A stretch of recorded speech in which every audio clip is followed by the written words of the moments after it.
Well, we get in the beginning there. I went to Kansas City, Kansas to find work. The war had just broke out, and they's taking all. I was in the CC camp, and they were taking all youngsters that didn't have a job to the army. So I went up to Kansas City to see if I could get a job, and they didn't have anything. As they said that they had some work on the railroad. Okay. So they're going to send me to Nevada. So I came to Portland, and I had about an 8-hour layover, and I was looking around, so I went to the barber shop there, and I met a fella. He said, well, where are you from? And I told him I was from Coffeyville, Kansas.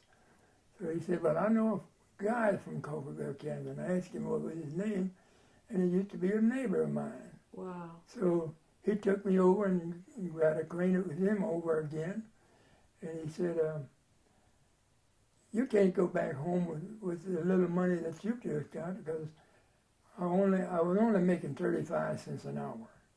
Mm-hmm. And my check was $58 at the time. So he said, so I said, okay, I'll stay. So I did, and I went to work at Swan Island Shipyard. And I worked there for a while, and then I transferred to Commercial Iron Works. And I worked there until they closed down. Well, they didn't have any living houses for them in Portland, so they had to build some houses to house these people to work in the shipyards. I left the shipyard there, and I went to clear off this area to where they were going to build Vanport. It was a swamp. So we had to cut down trees and weeds and things, and there was snakes and rats out there. So we cleared that up, and then they hauled dirt and gravel in to fill it up so they'd have some place to put the buildings. Then they had a framing yard that they'd done all the framing work for that project right there on the ground, same ground, see. They cut everything that went to make that building. They done the rafters and studs, and I was on barrier on the saw in the framing yard, and they cut all the lumber. Well, all I done was put the wood up on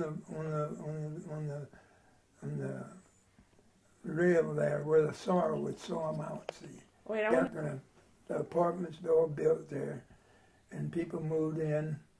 And they drove in there, and it started raining.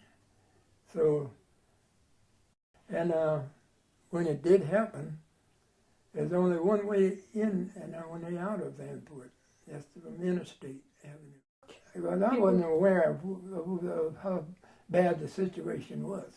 See, but the people out there had been warned that there might be a flood. You know? And well, I had no experience of being out there or anything, you know. Right. So I didn't know too much about Vanport. Okay. They were on their own? They were on their own, because when the flood hit, well, it just started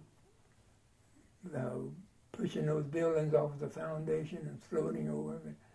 And the people just got out with what they could carry out.